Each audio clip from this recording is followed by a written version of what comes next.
नमस्कार, आज की क्लास में हम लोग पढ़ेंगे सामान्य बिहार परिचय के अंतर्गत बिहार के नदियों की विस्तृत जानकारी, यानी कि बिहार की नदियाँ, उत्तर भारत की नदियाँ, दक्षिण भारत की नदियाँ कहाँ से निकलती है, किस जिले से प्रवेश करती है और गंगा में किस जगह मिलती है।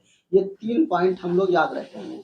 पहला पॉइंट क्या है, किस जगह से निकलती है, किस जिले से प्रवेश करती है और गंगा में किस स्थान पर मिलती है। ये तीनों पॉइंट एग्जाम की दृष्टि से बहुत ही इंपॉर्टेंट है। ये तीनों पॉइंट हम लोग क्या करेंगे, याद करेंगे।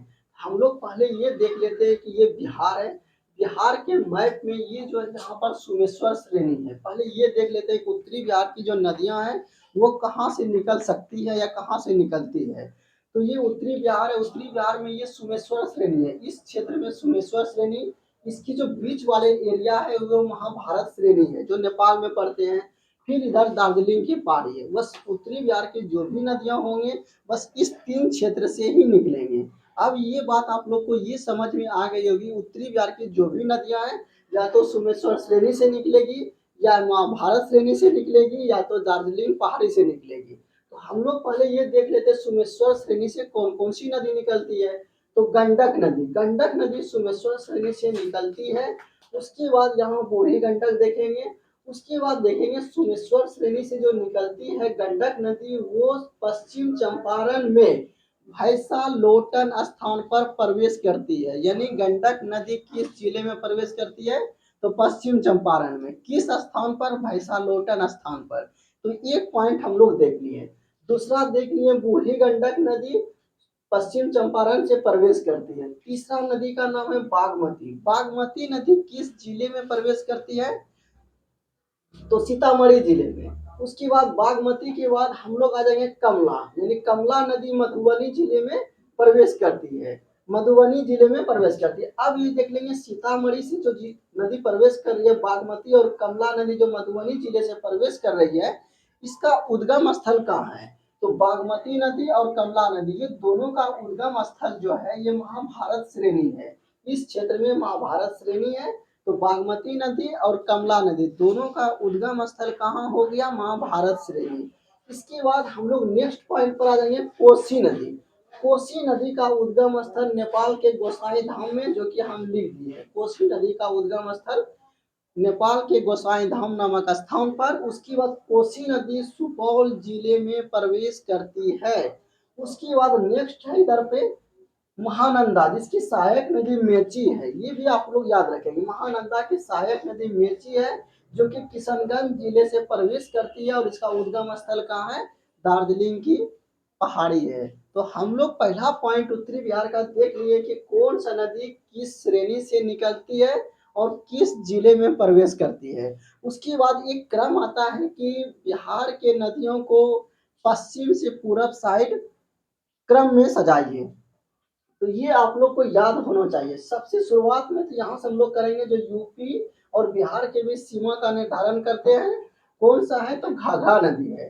घाघरा, घाघरा के बाद हो गया गंडक, गंडक के बाद बूढ़ी गंडक, बूढ़ी गंडक के बाद बागमती, उसके बाद कमला, कोसी, महानंदा। अगर यदि ये नदी आप लोग को याद रह जाती है तो कोई भी क्वेश्चन आप लोग से छूटेगा नहीं। उसके बाद हम लोग नीचे की नदी आ जाएंगे। नीचे की नदी में हम लोग पहले देख लेते हैं कि कौन सा नदी किस जगह से उद्गम होगा, यानी किस जगह से उसका उद्गम होगा और कहाँ से निकलेगा। उद्गम मतलब निकलना। तो नीचे की साइड आते हैं तो प्रमुख पहले स्थान हम लोग देख लेते हैं। इस क्षेत्र में अमरकंटक की पहाड़ी है और इस बीच वाले क्षेत्र में छोटा नागपुर का पठार है, और इस क्षेत्र में, यानी इस क्षेत्र जो पड़ता है बिहार के गया के इस पार का क्षेत्र, वो हजारीबाग है। तो अब आप लोग को यहाँ से ये बात समझ में आ गई होगी कि अगर यदि कोई भी नदी कोने से प्रवेश कर रही है तो वो अमरकंटक से मतलब उसका उद्गम स्थल अमरकंटक होगा। अगर यदि कोई नदी इस क्षेत्र से प्रवेश कर रही है तो उसका उद्गम स्थल छोटा नागपुर का पठार होगा। अगर यदि कोई नदी इस क्षेत्र से गुजर रही है या तो चल रही है तो इसका उद्गम स्थल कहाँ होगा, हजारीबाग होगा। तो हम लोग देख लेते हैं पहला नदी कौन सा, अमरकंटक से जो निकल है उसका नाम है सोन नदी। तो पहला नदी है सोन, जिसका उद्गम स्थल अमरकंटक की पहाड़ी रोहतास जिले से प्रवेश करती है। दूसरा नदी का नाम है पुनपुन, उद्गम स्थल कहाँ है, छोटा नागपुर औरंगाबाद जिले से प्रवेश करती है। उसके बाद निरंजना, गया जिले से प्रवेश करती है छोटा नागपुर। मोहना नदी गया जिले से प्रवेश करती है छोटा नागपुर, जो आगे चल के फल्गु नदी में बदल जाती है। यानी फल्गु नदी निरंजना और मोहना से के मिलन से बनी है। फल्गु नदी किन दो नदियों के मिलने से बनती है? तो निरंजना और मोहना। ये आप लोग याद रखेंगे, ये क्वेश्चन पूछा गया है। उसके बाद हम लोग देखेंगे सकरी नदी और क्यू नदी, ये दोनों नवादा जिले से प्रवेश करती है। हजारीबाग इसका उद्गम स्थल है।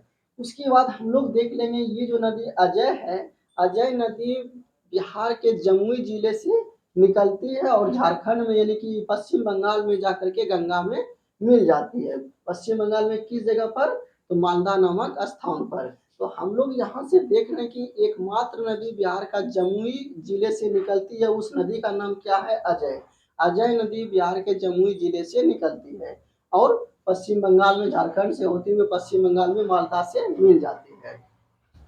तो हम लोग ये देखें कि उत्तरी बिहार की नदी कहाँ से निकलती है, किस जिले में प्रवेश करती है। दक्षिणी बिहार की नदी किस जिले से निकल बिहार की नदी किस जगह से निकलती है और किस जिले में प्रवेश करती है, इसको हम लोगों ने देखा। अब हम लोग ये तीसरा पॉइंट क्या देखेंगे कि नदियां जो है वह गंगा में किस स्थान पर मिलती है, ये तीसरा पॉइंट है। तो हम लोग पहले एक बार और इसके पहले ये देख लेते हैं कि घाघरा और करमनासा दो नदी ऐसी है जो बिहार और यूपी के बीच सीमा का निर्धारण करती है। घाघरा नदी और यहाँ पर करमनासा नदी, ये बीच वाली गंगा है। अब यहाँ देख लीजिए गंगा नदी किस जिले में प्रवेश करती है बिहार में? तो आप लोग यहाँ से देख रहे हैं कि बक्सर के चौसा में, बक्सर जिला हुआ, चौसा नामक स्थान हुआ। करमनासा नदी कहाँ पर प्रवेश करती है बिहार में? तो चौसा नामक स्थान पर। चौसा कहाँ है? बक्सर में। घाघरा नदी कहाँ पर प्रवेश करती है बिहार में? सिवान जिले में। तो हम लोग सभी नदी का प्रवेश स्थान देख लिए। नदी के चैप्टर में हम लोग इसका बताए थे, घाघरा नदी का उद्गम स्थल कहाँ है? तो मानसरोवर झील है तिब्बत में, ठीक है। उसके बाद गंगा नदी गंगोत्री से निकलती है, ये भी आपको मालूम है। अब हम लोग देखेंगे कि कौन सा नदी गंगा में किस स्थान पर मिलती है। पहले हम लोग उत्तरी बिहार में आ जाते हैं। उत्तरी बिहार का पहला नदी कौन सा है? घाघरा। घाघरा नदी सिवान जिले में प्रवेश करती है और छपरा के पास गंगा में मिल जाती है। छपरा किस जिले में? तो सारण जिले में। ये पॉइंट पहला हो गया। दूसरा है गंडक नदी। गंडक नदी जो है वह सोनपुर में गंगा में मिलती है। सोनपुर अगर दी ऑप्शन में नहीं दिया रहे तो हजारीबाग होगा, हाजीपुर होगा, ठीक है। सोनपुर नहीं दिया रहे तो हाजीपुर होगा, हाजीपुर भी नहीं दिया रहे तो पटना। तो सबसे ज्यादा सोनपुर पूछा जाता है और उसके बाद हाजीपुर फिर पटना। तो इस तरह से हम लोग देखें गंडक नदी गंगा में सोनपुर नामक स्थान पर मिलती है। सोनपुर नहीं दिया रहेगा मतलब क्या क्या है? हाजीपुर दिया रहेगा, हाजीपुर नहीं तो पटना। ये तीनों ऑप्शन हो सकते हैं इसके। उसके बाद बूढ़ी गंडक किस जगह पर गंगा में मिलती है? तो बूढ़ी गंडक खगड़िया में मिलती है। खगड़िया अगर दिन नहीं दिया रहेगा तो जमालपुर आप लोग टिक करेंगे। उसके बाद तीसरा नदी का नाम क्या है? बागमती। बागमती नदी जो है और कमला, बागमती कमला ये कोसी में आके मिल जाते हैं। कोसी नदी जो है गंगा में किस जगह मिलती है? कुर्सेला में मिलती है। कुर्सेला किस जिले में है? तो कटिहार जिले में है। तो हम लोग यहाँ से देख लिए। उसके बाद एक नदी है बागमती देख लिए, कमला देख लिए, कोसी देख लिए। उसके बाद ये महानंदा नदी। महानंदा नदी जो है वह पश्चिम बंगाल में गंगा से मिलती है। किस जगह पर? मालदा नामक स्थान पर।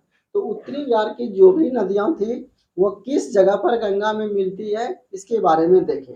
अब दक्षिणी बिहार में हम लोग आ जाते हैं। दक्षिणी बिहार में पहला नदी कौन सा है?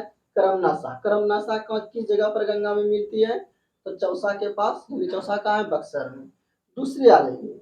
दूसरा नदी का नाम है सोन। सोन नदी रोहतास जिले से प्रवेश करती है और गंगा में किस जगह पर मिलती है? मनेर। मनेर नहीं दिया रहेगा तो दानापुर, ठीक है। मनेर नहीं दिया रहेगा तो दानापुर, दोनों में से कोई ऑप्शन रहेंगे। उसके बाद नदी का नाम है पुनपुन। पुनपुन नदी जो कि आगे चल के फल्गु में मिल जाती है। और ये निरंजना नदी, मोहना नदी, तीनों आपस में यहाँ पर फल्गु नदी में मिल जाती है। जिसका जो है गंगा में मिलन किस जगह पर होती है? तो फतवा के स्थान, फतवा नामक स्थान पर होती है। इसको हम लोग याद कैसे रखेंगे? यहाँ पर देखिए पो, इसमें भी पो फो में दोनों आ रहा है। पो के बाद फो, तो पुनपुन नदी फतवा के पास, फल्गु नदी फतवा के पास। तो ये आप लोग ध्यान रखेंगे। उसके बाद हम लोग देखेंगे कि सकरी और क्यूल नदी, ये दोनों मिलके आगे, यानी कि क्यूल नदी की सहायक सकरी है, क्यूल नदी किस जगह पर गंगा में मिलती है, तो लखीसराय में मिलती है। यहाँ पर लखीसराय मारेंगे। उसके बाद हम लोग चंदन नदी जो है, चंदन नदी किस जगह पर मिलती है, तो भागलपुर में। उसके बाद जमुई से निकलने वाली एकमात्र नदी अजय है, जो कि मालदा में मिलती है। तो आपको क्वेश्चन पूछा जाएगा कि बिहार का एकमात्र नदी कौन सी है, जो बिहार का एकमात्र नदी कौन सी है जिसका उद्गम स्थल बिहार में ही है, तो ये अजय नदी है। ठीक, अजय नदी का उद्गम स्थल जमुई जिले में, और वो पश्चिम बंगाल में गंगा से मिलती है, गंगा में झारखंड होते हुए। अब कुछ पॉइंट हम लोग लास्ट ये देख लेंगे कि जो पॉइंट है क्रम है, क्रम अगर याद हो जाते हैं आप लोग को, तो आप लोग कोई भी क्वेश्चन में कंफ्यूजन नहीं करेंगे। ये पहले पॉइंट का नाम क्या है, छपरा, छपरा का है सारण में, जो कि यहाँ पर हम लिख दिए छपरा का है सारण में। दूसरे पॉइंट का नाम क्या है, यहाँ पर देखिए दानापुर, दानापुर या तो मनेर। तीसरे पॉइंट का नाम क्या है, सोनपुर है या तो हाजीपुर है। चौथे पॉइंट का नाम फतवा है। पांचवें पॉइंट का नाम लखीसराय है, और छठे पॉइंट का नाम खगड़िया या जमालपुर, और सातवें का नाम भागलपुर। तो इस तरह से हम लोग आज के वीडियो में देखें कि कौन सी नदी किस जगह से निकलती है, किस जिले से किस जिले में प्रवेश करती है, गंगा में किस स्थान पर मिलती है, इसके बारे में देखें। तो उम्मीद है कि आप लोग को ये वीडियो अच्छी लगी होगी। धन्यवाद।